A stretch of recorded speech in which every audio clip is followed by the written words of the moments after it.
देखिए, कल हम सभी लोग 9.1 एक्सरसाइज को हम लोग खत्म किए थे। आज हम लोग आपको समाधान अरिथमेटिक प्रोग्रेशन की बात हम करने जा रहे हैं। देखिए, अरिथमेटिक प्रोग्रेशन, अरिथमेटिक प्रोग्रेशन आप बड़े अच्छे जानते हैं। अच्छा, अरिथमेटिक प्रोग्रेशन आप बड़े अच्छे जानते हैं कि अरिथमेटिक प्रोग्रेशन की पढ़ाई आप सब लोगों ने 10th क्लास में किया था क्या ये? जैसे मान लीजिए हमने लिख दिया 3, 5, 7, 9, 11, ये हमने लिख दिया। हमने कहा बेटा ये एपी में समांतर श्रेणी है। क्यों है? क्योंकि जब हम इस 5 में से 3 को घटाएंगे 2 मिलेगा, 7 में से 5 को घटाएंगे तब भी 2 मिलेगा, 9 में से 7 घटाएंगे तब भी 2 मिलेगा। ठीक है, जो ये 2 मिलता है इसको हम क्या कहते हैं? सार्वधातुक। अभी मैं अंग्रेजी में लिख रहा हूँ, इसको सार्वधातुक बोलते हैं, यानी क्या? Common difference. क्या बोलते हैं इसको? इसको हम कॉमन डिफरेंस की बात करते हैं। ठीक है, यहाँ 3 को क्या कहते हैं? First term. क्या कहते हैं? First term. फर्स्ट टर्म को हम ए से लिखते हैं। ये भी आपने ये पढ़ाई किया था। दूसरी बात देखिए, अगर मैं कहूं कि बेटा मुझे 3 पता है, यानी 3 मतलब मुझे फर्स्ट टर्म पता है, मैं कहूं दूसरा टर्म बताइए, तो कैसे मिलेगा? हम डी को ऐड कर देंगे। डी मतलब 2 है ना, 2 को ऐड कर देंगे। यानी अगर इस हिसाब से सोचा जाए तो हमको अगर पहला टर्म ए है, ये है, तो दूसरा टर्म क्या हो जाएगा? ए प्लस डी होगा कि नहीं? समझ पा रहे होंगे। तीसरा टर्म क्या होगा? ए प्लस 2डी। और इस तरह से आन करते हुए जाएंगे तो एनवा टर्म क्या मिलेगा? A plus N minus 1 into D मिलेगा कि नहीं? मिल जाएगा। देखिए, यहाँ दूसरे पद की बात थी, हमारी तरफ देखिए, यहाँ दूसरे पद की बात थी, तो यहाँ क्या था? डी था। यहाँ तीसरा पद 3 आ गया, तो इसलिए जब एन पद निकालेंगे तो एक कम एनवा पद मिल जाएगा, यानी A plus N minus 1 into D. यहीं से आपने एक फार्मूला सीखा कि A N equal to A plus N minus 1 into D. ये फार्मूला आपने 10th क्लास में सीख चुके थे आप। बोलिए, ध्यान में आ रहा होगा। जहां ए एन क्या था? ए एन क्या था? ये क्या था? First term. ये जानते थे आप, ये था आपका फर्स्ट टर्म। और एन क्या था? Number of term. और क्या था? आपका कॉमन डिफरेंस। ये सब आपने हाई स्कूल में सीख चुके थे आप। 10th क्लास में आपने सबको पढ़ा था। दूसरा फार्मूला जो आपने पढ़ा था वो पढ़ा था आपने S n equal to n by 2 plus 2a plus N minus 1 into D. ये आपने किया था। यहाँ भी इस फार्मूले को ऐसे भी हम लिख देते थे, S n equal to n by 2a को अगर हम बांट दें तो यहाँ पर हो जाता था ये ए प्लस एल। ये भी एक फार्मूला आपने पढ़ा था। इसी फार्मूले को हम ऐसे भी मोड़ देते थे कि अगर हमको लास्ट टर्म पता हो तो l equal to A plus N minus 1 into d. इसको भी हम ऐसे लिख दिया। ये सब पढ़ाई आपने 10th क्लास में किया था, ध्यान में आ गया होगा। अब हम आपके पास हमने इसी को चलिए 3, 5, 7, 9, 11 आंसर ये लिख दिया मैंने। ये हमने कहा ये जो सीरीज है ये किस में है? आर एन एपी में है। ये मालूम है आपको, अरिथमेटिक प्रोग्रेशन में है। एक विशेष बात बताऊं आपको, इसमें अगर किसी फिक्स नंबर को जोड़ दिया जाए, तब भी जो सीरीज बनती है वो एपी ही रहती है।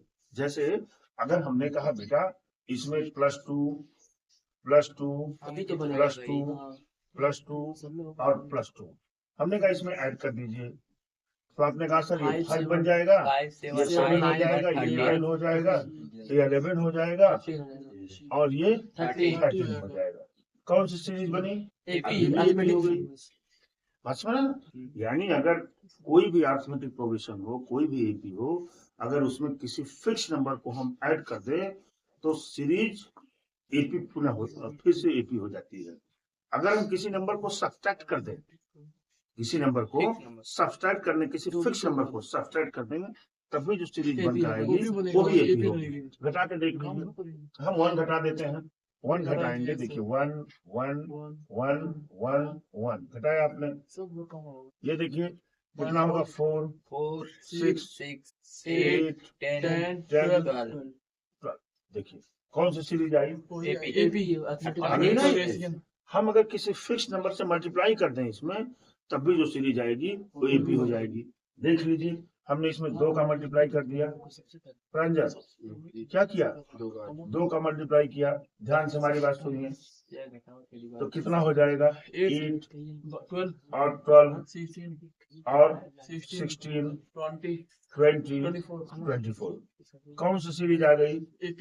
देखिए अभी भी एपी आ गई, आ गई ना। हाँ सर, अगर मैं किसी नंबर से उसको डिवाइड भी कर दूं, तो भी AP आएगा। तब भी जो सीरीज आएगी वो एपी ही होगी। सभी से आप इस बात को ध्यान रखेंगे हमेशा। मैंने मान लीजिए इसको 2 से डिवाइड कर दिया, बात समझ पा रहे हैं ना? हमने 2 से इसको डिवाइड कर दिया, किसी फिक्स नंबर से ही डिवाइड करना है आपको, तो कितना हो जाएगा, 4 6 8 8 10 10 वही and आया। 12 है ना? वही वाला ये भी are in also AP, AP में होंगे कि नहीं? देखिए इस तरह से ये सारी सीरीज आपकी आ चुकी है यहाँ पर। यानी अगर किसी भी एपी सीरीज में, किसी भी समांतर श्रेणी में किसी फिक्स नंबर को चाहे ऐड कर दिया जाए, चाहे सब्ट्रैक्ट कर दिया जाए, चाहे मल्टीप्लाई कर दिया जाए, चाहे डिवाइड कर दिया जाए, जो बनेगी सीरीज वो भी एपी में होगी। बात कंफर्म हो गई। अब थोड़ी सी आगे की बात करेंगे हम बात करेंगे अर्थमेटिक मीन। क्या होता है अर्थमेटिक मीन? अर्थमेटिक मीन में जैसे मान लीजिए कि अगर ए है ना यहाँ, और यहाँ बी है ना, हमने कहा, देखिए हमने कहा बीच में एक ऐसा नंबर आप डाल दीजिए, बीच में एक ऐसा नंबर डाल दीजिए कि जब बीच में नंबर डालने से जो सीरीज बने वो एपी हो। क्या बात कर रहा हूँ? बीच में कोई एक ऐसा नंबर डाल दीजिए, इधर देखिए हमारी तरफ, बीच में कोई एक ऐसा नंबर डाल दीजिए कि जब तीनों नंबर्स को हम देखें तो एपी बने। क्या बने? एपी बने, समांतर श्रेणी। तो मान लिया हमने इसमें एक ए डाल दिया, क्या डाल दिया, ए नंबर ए डाल दिया। अब ए बी जो सीरीज बनी वो एपी में हो।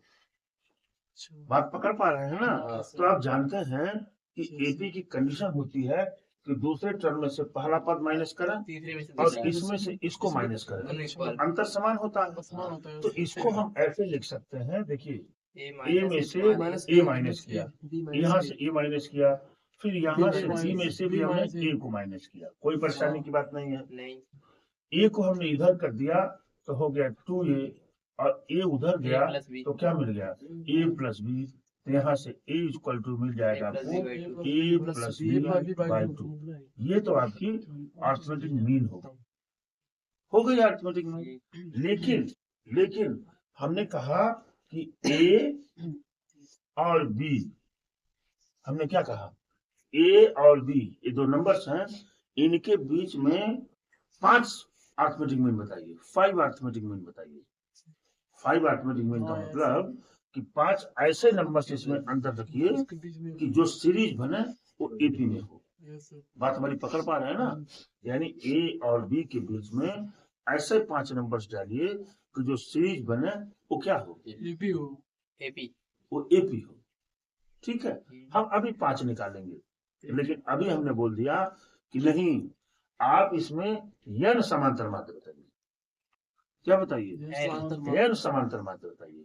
n समांतर माध्य निकालने से ये फायदा होता है कि हम n की वैल्यू 1 रखेंगे, 2 रखेंगे, 3 रखेंगे, जैसे जैसे n की वैल्यू बढ़ाते जाएंगे उतने समांतर माध्य निकलते जाएंगे। यही तो अंतर होता है n का। जैसे n टर्म का फार्मूला है an equal to a plus n minus 1 into d।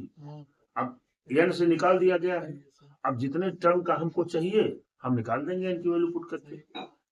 बात हमारी पकड़ रहे हैं ना। तो हमने यहाँ पर कहा कि इसमें n समांतर मार्ग A1 A2 A3 आन समान हमने an इसमें डाल दिया।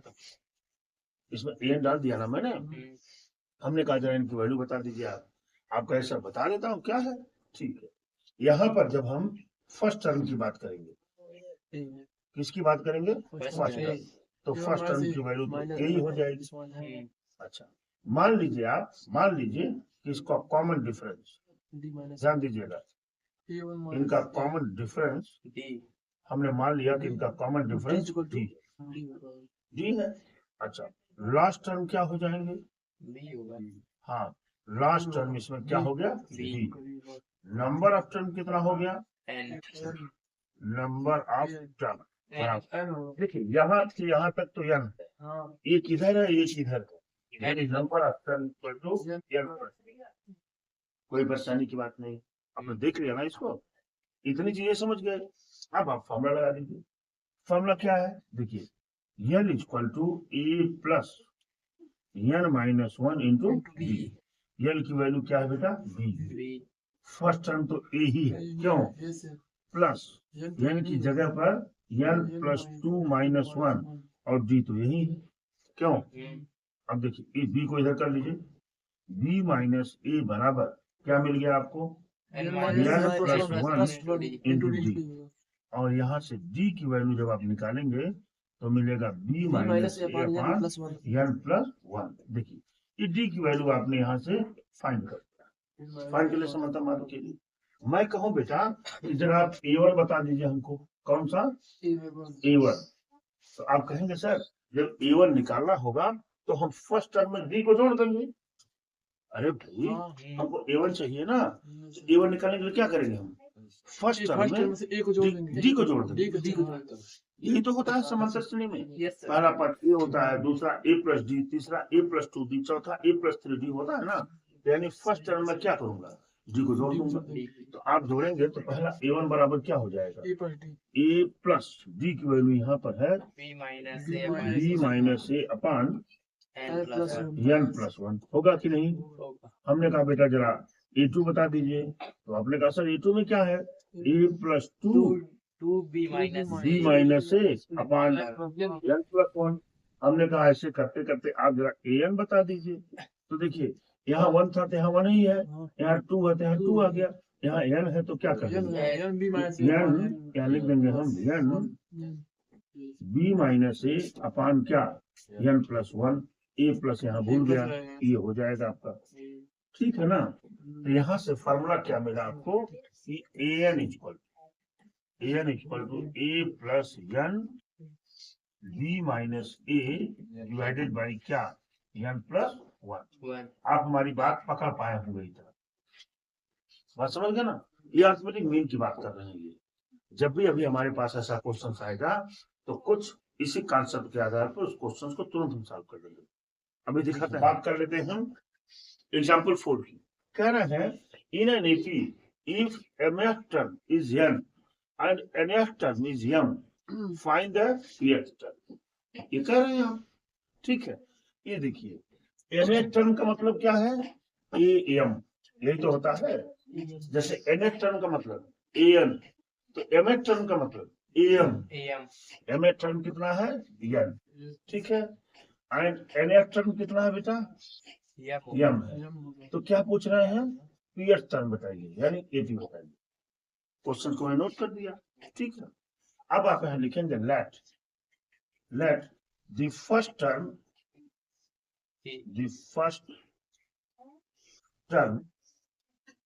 एंड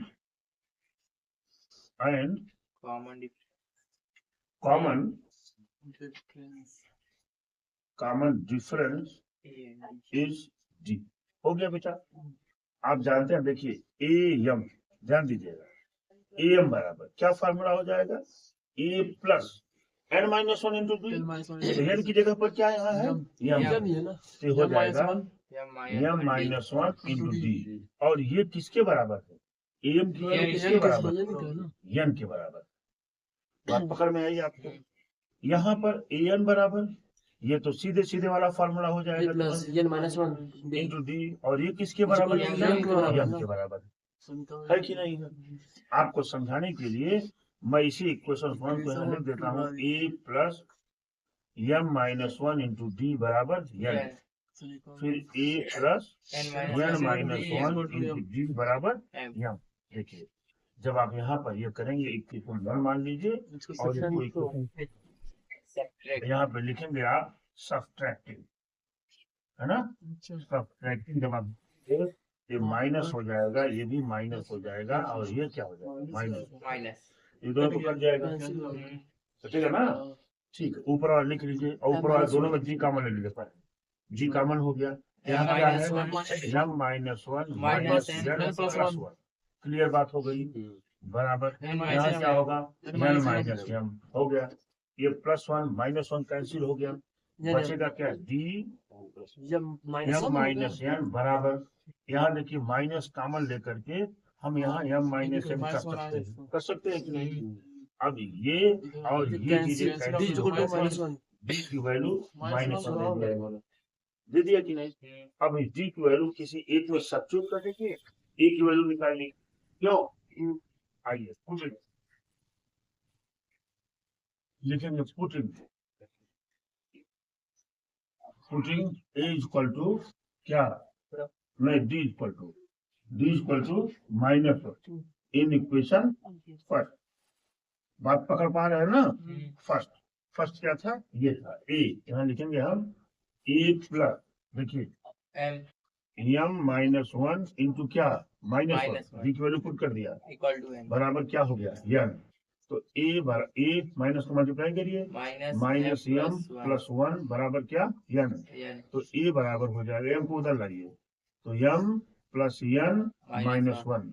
ए की वैल्यू मिल गई कि नहीं? आप बताइए, बोलिए। ए की वैल्यू मिल गई, कह रहा पीएच टर्म बताइए। अब आप पीएच निकाल लीजिए, आप यहाँ चलेंगे ए पी इक्वल टू क्या हो जाएगा? A plus n minus one B minus one into D, होगा कि नहीं? यहाँ से ए पी बराबर, ए की वैल्यू है आपकी m plus n minus one plus P minus one into क्या? Minus one. कोई बात तो है नहीं? तो ए पी बराबर हो जाएगा m plus n minus one minus P और plus one minus one cancel, और यहाँ से ए पी की वैल्यू हो जाएगी m plus n minus P. This is your answer. आप देख रहे हैं ना, अगर आप इस एपी सीरीज के कॉन्सेप्ट को पकड़ कर चलेंगे तो क्वेश्चंस की गलती होने की संभावना बिल्कुल नहीं होगी। देख रहे हैं ना, हमने साफ कर दिया, तो कुछ नहीं था। एग्जाम्पल 5 की बात कर रहे हैं, लिखा हुआ है, ध्यान से हमारी बात सुनिएगा। If the sum of nth term nth term का सम किसके बराबर होता है? n के बराबर होता है ना? क्या दे रखे हैं ये?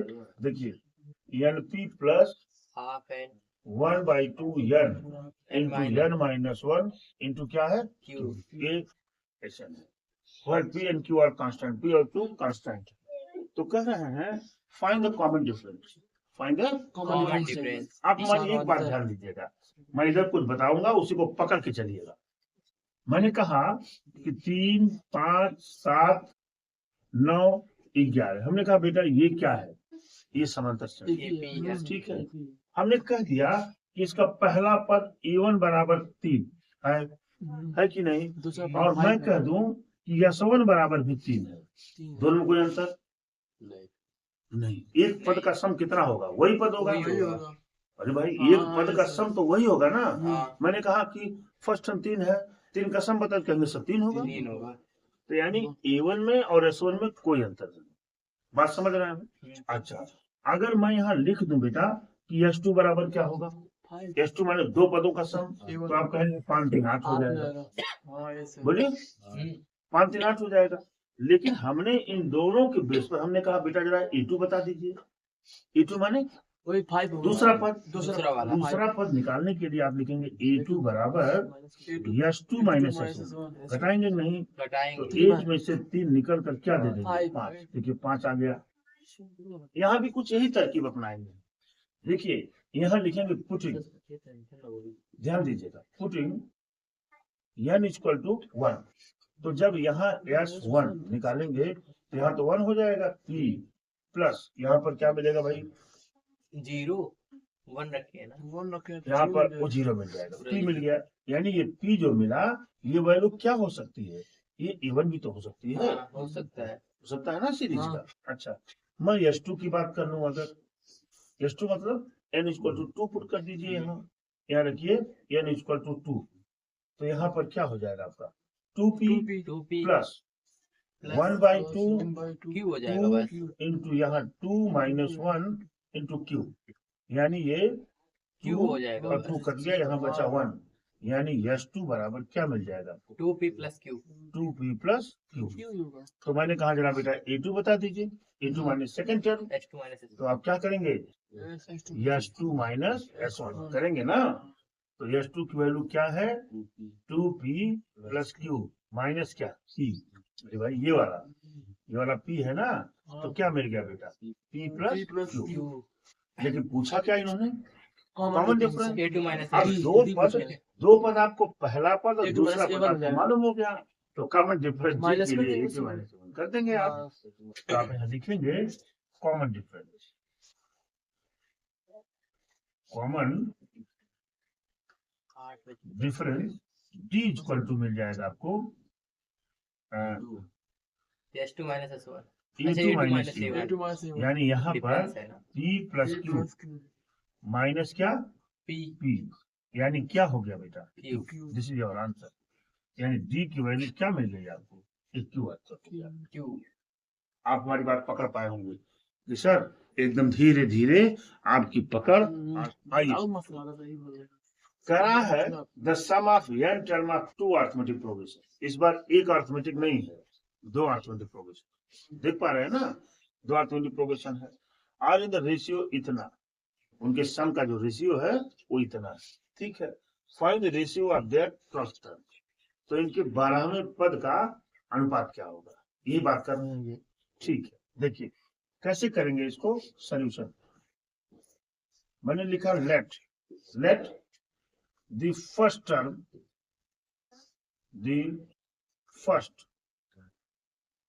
and common difference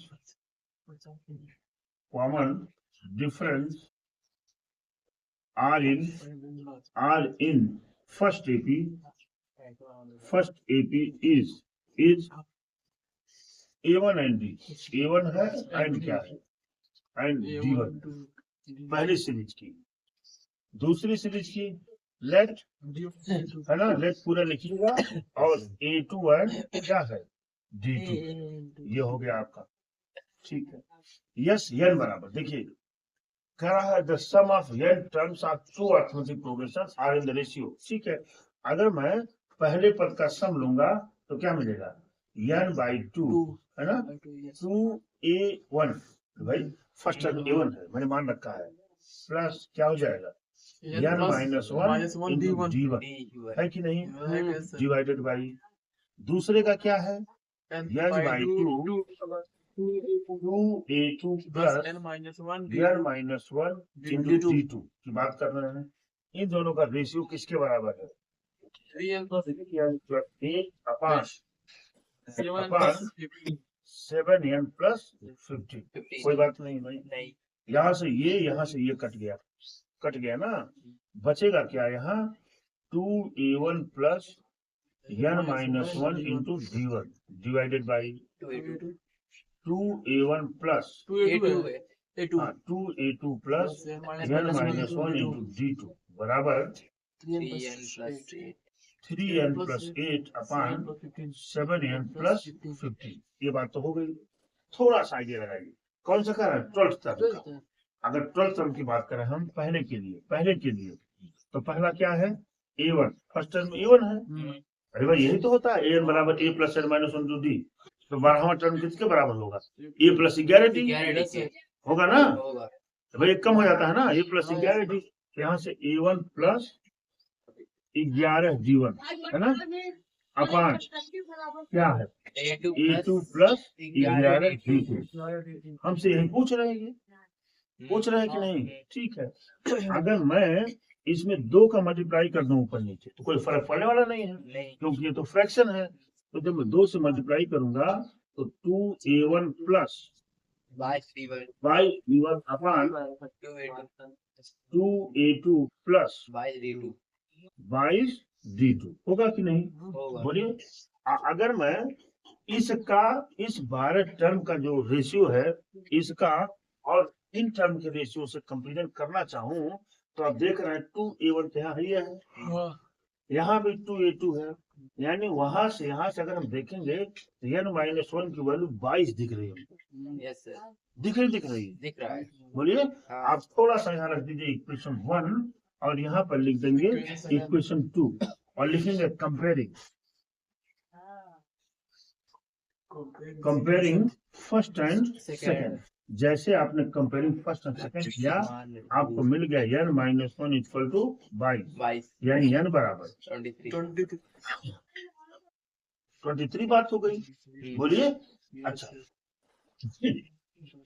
अगर मैं यहाँ n इक्वल टू 23 रख दूं, मोटी बात, अगर यहाँ n इक्वल टू 23 में रख दूं, यहाँ पर कहाँ पर n-1 रखिए 2a1 रखा मैंने, क्या रखा? 2a1 प्लस यहाँ 23 माइनस 1 करेंगे क्या मिलेगा?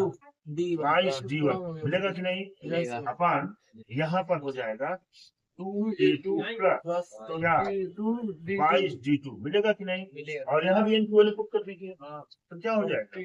3 इंटू 23 प्लस 8 69 हो जाएगा। 7 28 प्लस क्या हो गया? 8 9 बड़ी अच्छी बात। आइए आगे की बात करते हैं। इसको फिर लिख दीजिए। आप क्या लिखेंगे? 2a1 प्लस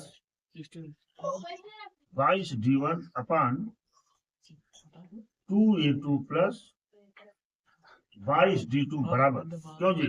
77 77 23 या 69 69 अरे यार 23 या 69 जोड़ के 69 प्लस 69 प्लस 8 है ना, 77 नहीं नहीं होगा, होगा। 77 नहीं होगा। 77 नहीं, और ये क्या है 7 ये देखिए 23 69 69 8 77 77 अपान यहाँ कितना होगा? 161 होगा, 161 प्लस 15 हाँ 115 176 176 176 हो गया ना। इसको हम काट देंगे किससे? 11 से। 11 सते 77 और 11 करने 11 11 छक्का 66 7 बटे 16। ठीक है, ये हमने लिख तो दिया। यहाँ पर अगर हम 2 को कॉमन ले लें बेटा तो a1 प्लस 11 d1 बोलिए, और यहाँ 2 यहाँ भी कॉमन ले लें तो a2 प्लस 11 d2 ये बराबर किसके होगा भाई? 7/16। ये कट गया कि नहीं? अब आप ध्यान से देखिए, ये जो चीजें आई हैं ये plus 11 d1 a2 plus 11 d1 ये क्या है? ये 12 कह कि नहीं? तो आप ये लिखिए, यहाँ लिखेंगे आप, यहाँ लिखिए, यहाँ लिखेंगे 12th term of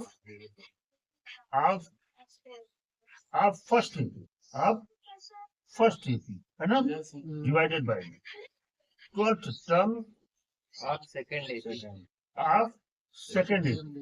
इन दोनों का जो रेशियो मिलेगा वो किसके आगे मिलेगा? 7/16। और यही ऐसे आपसे पूछ रहे हैं, हमारी बात पकड़ पाए होंगे आप। ठीक है, इस तरह से आज के लिए इतना ही और बाकी की चर्चा हम लोग कल करेंगे। Thank you very much.